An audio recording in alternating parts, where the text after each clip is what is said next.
my name is Amanda and I'm a speech language pathologist. Today I want to talk about the size of a problem.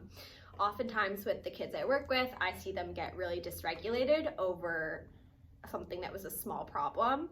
And I think it's important to teach children to have the appropriate size reaction to a problem.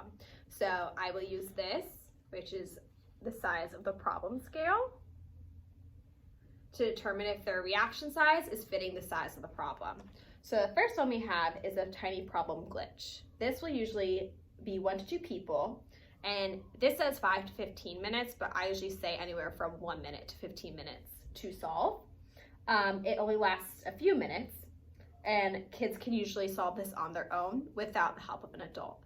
So an example of this would be becoming very upset when they lose a game, or let's say they're lining up with other kids and another kid cuts them in line.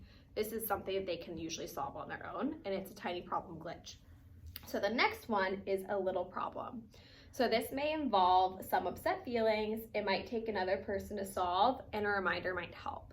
So an example of a little problem could be you say no to your child when they ask to play a certain game.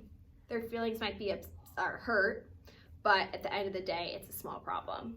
The next one is a medium-sized problem.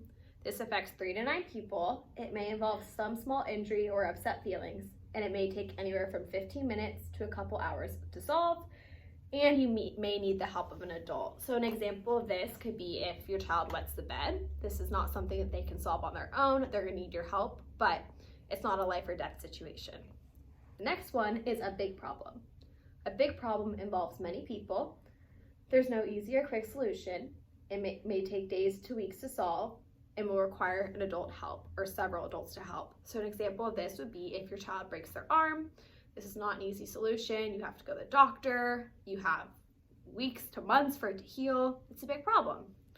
An example of a huge problem or an emergency would be it affects a large group of people.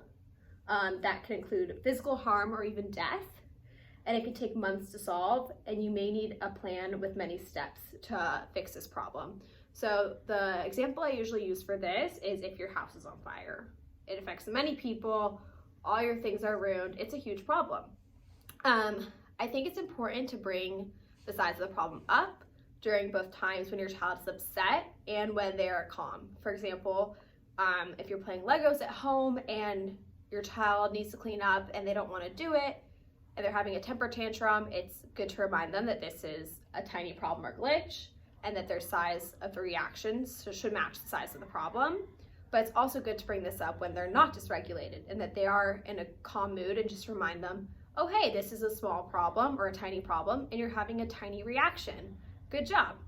It's also important for us as adults to remember to use this as well. For example, if you're going to the grocery store and you meant to get some milk and you forgot, instead of having a big reaction and freaking out about how you forgot to get the milk, it's good to remember, okay, that was a tiny problem glitch. I can go get milk later, and to have your reaction size fit the size of the problem, and to demonstrate that in front of your child to show them that you too are aware of this and should be practicing it at all times.